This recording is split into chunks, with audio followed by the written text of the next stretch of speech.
And now, dear lady, I am not writing you a new command, but one we have had from the beginning. I ask that we love one another.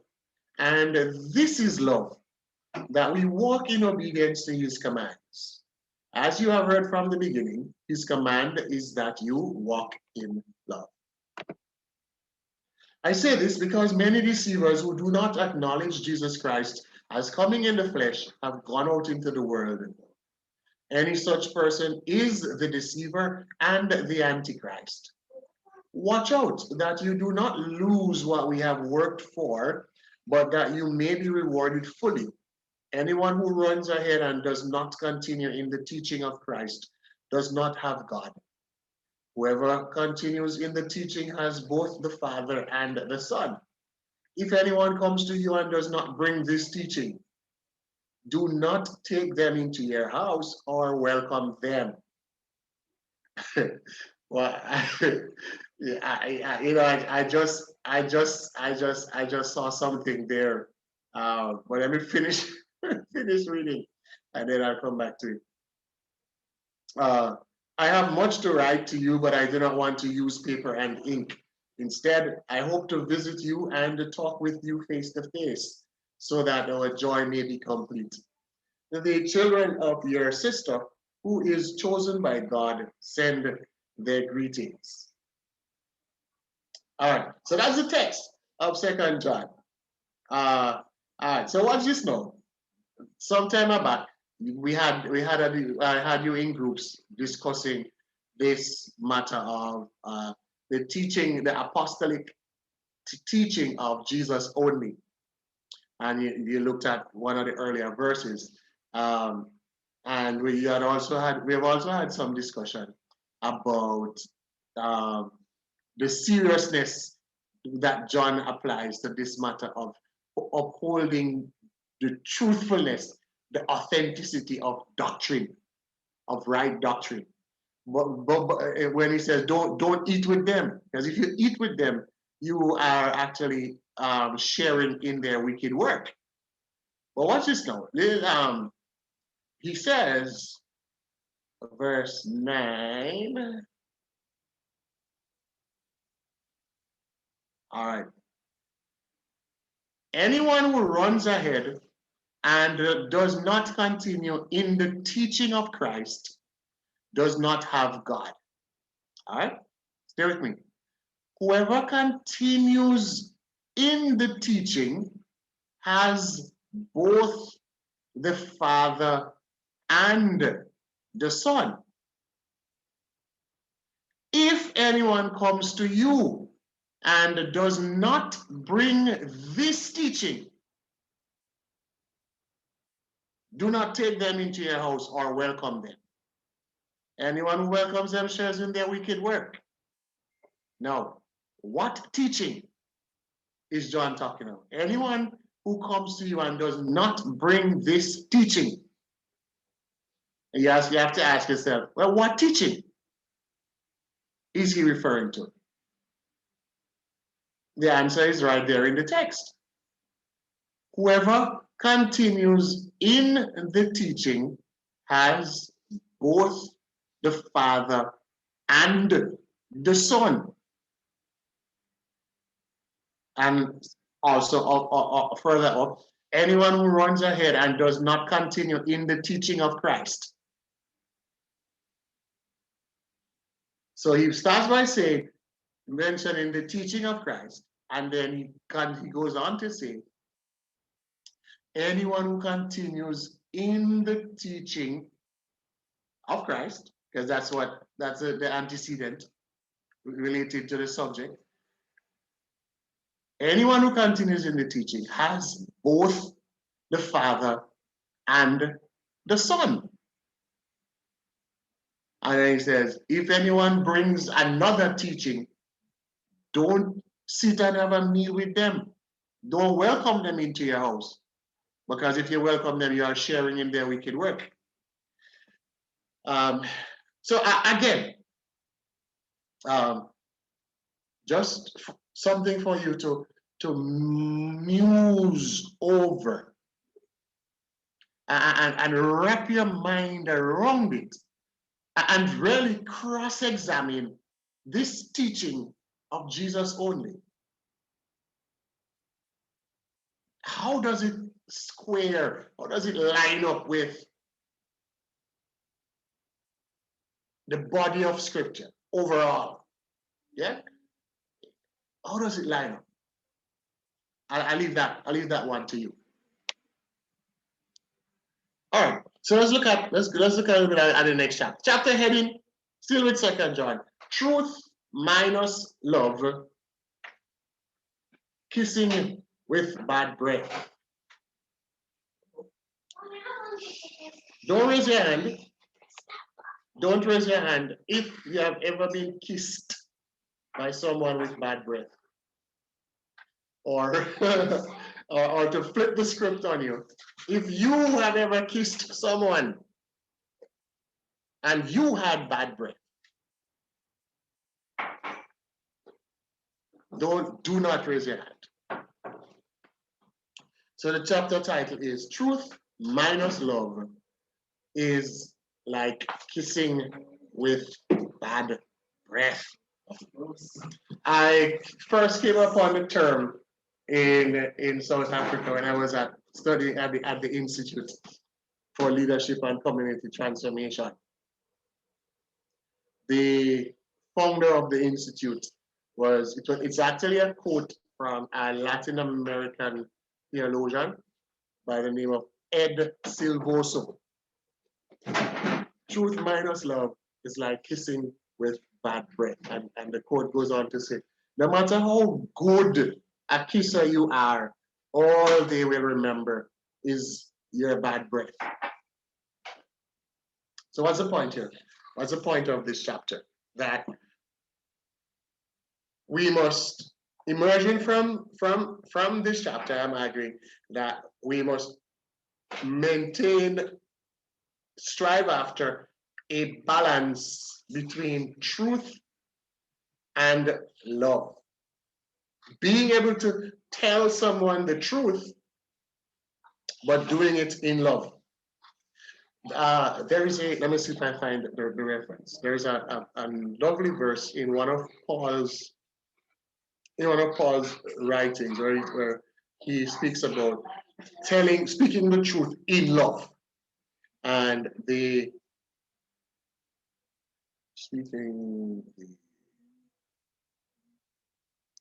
me get the reference for you. Okay, it's coming up. It's Ephesians 4, verse 15. Instead, speaking, and of course, you have to read verse 14 and above to understand why instead it starts the verse here.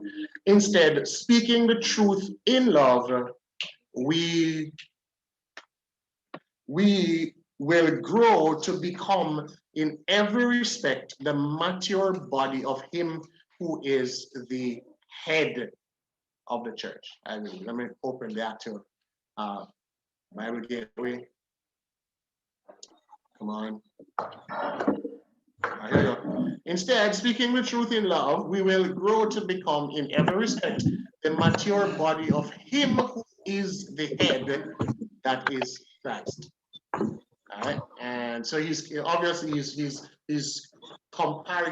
comparing or he's proposing a better way. Whatever has gone before, he said, instead, let us speak the truth in love. Instead, speaking the truth in love. And if we were to translate from the Greek literally, it would read, instead, truthing in love. Truthing in love.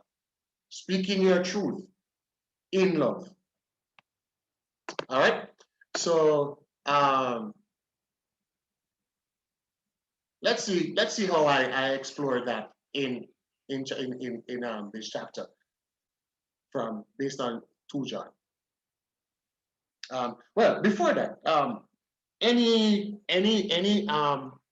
reflection on just the title, truth in love, truth without love, or what truth minus love. Uh, yeah. Okay. Truth, chapter 12. Truth minus love. Um,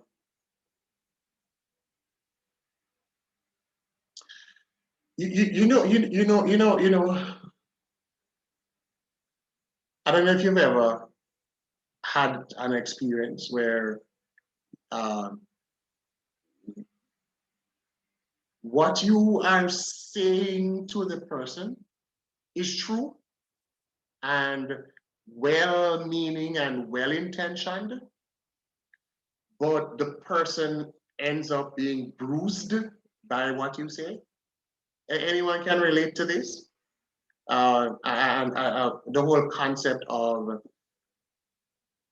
making sure or striving to ensure that as you speak the truth, as you tell the truth to someone, that you must do it with love or in a loving way so that the person is not bruised. Because like as the analogy says, when you do that, no matter how good a kisser you are, the only thing the person is going to remember is your bad breath. Any thoughts on that?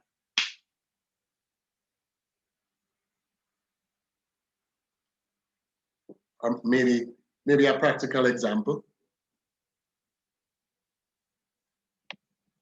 All right, let's explore the chapter here a bit. Okay, go ahead.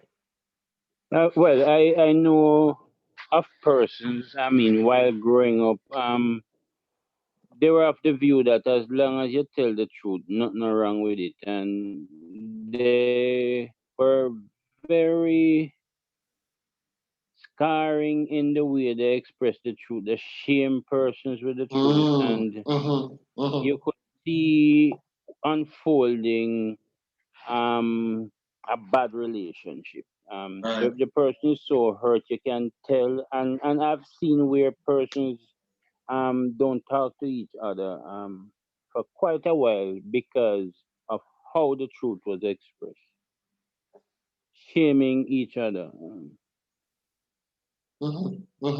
Yeah, And what yeah. happened too is that though later on the person acknowledged it is true, for quite some time the person kept saying it's not true because Mhm. of the shame that they were feeling. Ah, yes, yes, yes, yes, yes, yes.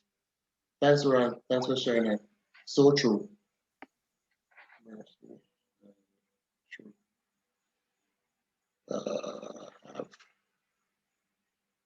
Uh, yeah, thanks for that. I'm going to give you another reference now.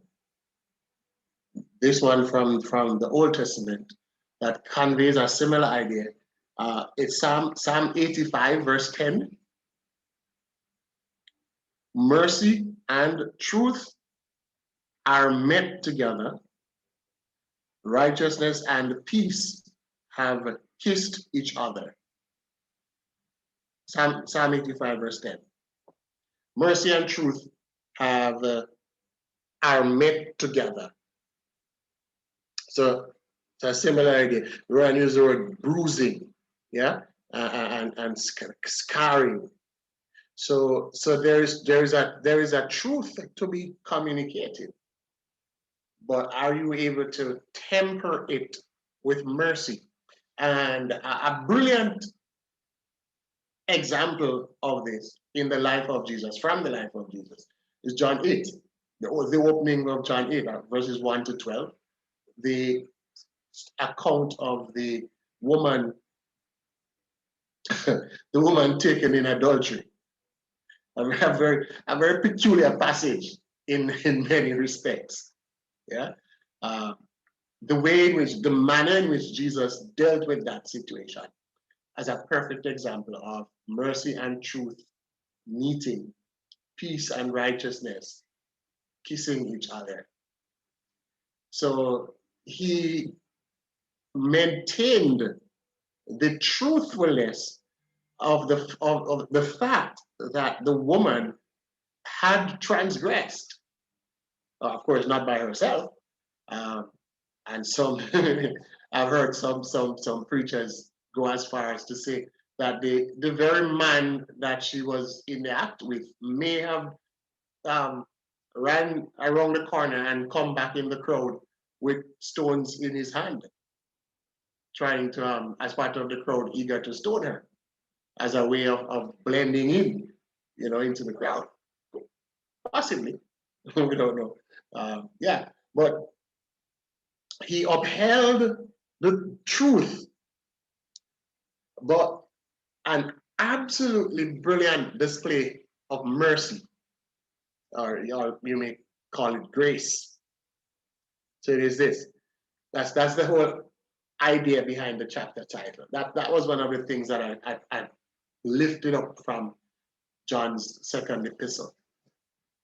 All right, so let's just introduce the chapter. We wrap up and then we come back. That's with it. In John's writings, there is a remarkable consistency. The force of the influence of his time spent with Jesus was so penetrative that the defining marks of the deity of Jesus, the authenticity of Jesus, and Jesus's incarnation and the emphasis of love permeate every document he penned. This jumps at us as we encounter verses 4 to 11 of the letter. What's my observation? My observation is this, that the writings of John display or betray a person who has been around Jesus, a person who has been influenced by Jesus. That's what I mean by the penetrative, the defining marks of the deity of Jesus, the authenticity of Jesus, Jesus' incarnation, and his emphasis on love, because we see that coming out so much in everything that he wrote, especially the three epistles. The three epistles, they are filled with discussions about love. And of course, I remind you that it is in there that we get the one of the most profound theological, philosophical, and practical descriptions about the nature of God. 3 words, 3 short words. 3 and 2, 5 and 4, 9 letters in total, but abundantly and absolutely powerful. God is love. Of course, it's part of a larger text. Anyone who does not love does not know God, because God is love.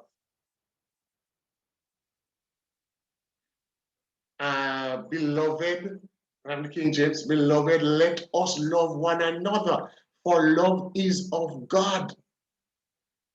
So he talks a lot about love, and so it is things like these, evidence like this, that cause the biblical commentators and New Testament scholars to suggest very strongly that when in the Gospel of St. John, reference is made to the disciple whom he loved,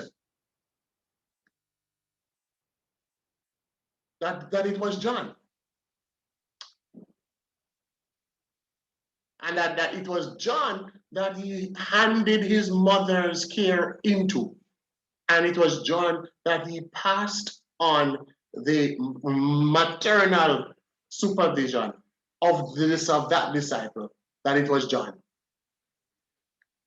He writes heavily about love, and you get a sense that this is someone who has had an up close and personal encounter and experience with the love of Jesus that causes him to just be so bubbly and oozing with joy and passion and confidence in the love of God. And of course, there is a restatement of the text itself. So we go down to here. John's second letter here is consistent with his first, that is First John, of course. Of paramount importance in the first epistle were three warnings very necessary for those times. In the second epistle, sorry, these same warnings emerge in a shortened document, perhaps intended for easier circulation and remembrance, but no less major in its message. So all of this is just that the first epistle is long, much longer, about 5 chapters, I believe, while the second epistle actually focuses around the same 3 warnings that are in the first epistle, but the epistle itself is much shorter. What are the 3 warnings? All right, let me just show you the 3, and then we'll just look at the very first one. The warning against the peril of faith, that is losing the true Christ. So it's a warning about the possibility of losing the true Christ. The second is the warning against the peril of losing love. And the third, the warning against the peril of losing the true commandment. So the second epistle, though shorter than the first, actually contains a continuation, because these 3 warnings are also very much present in the second epistle. All right. Yeah. So let's cap it here for this evening, and then we'll come back and pick up right here. Any comment, question before we wrap up?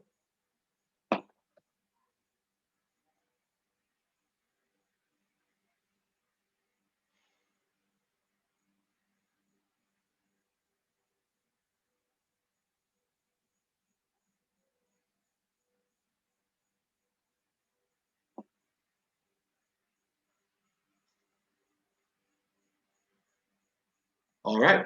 Okay. So we'll wrap it for here, and we're going to come back in God's will. So keep safe, enjoy your night's rest, and I'll see you soon. Somewhere on a beach in the Caribbean, perhaps. Sleep good. Blessings, everybody. Okay, and good night, and Yes, thanks yes. again. You're most welcome. My pleasure. My pleasure. Bye. Night, night. Yeah.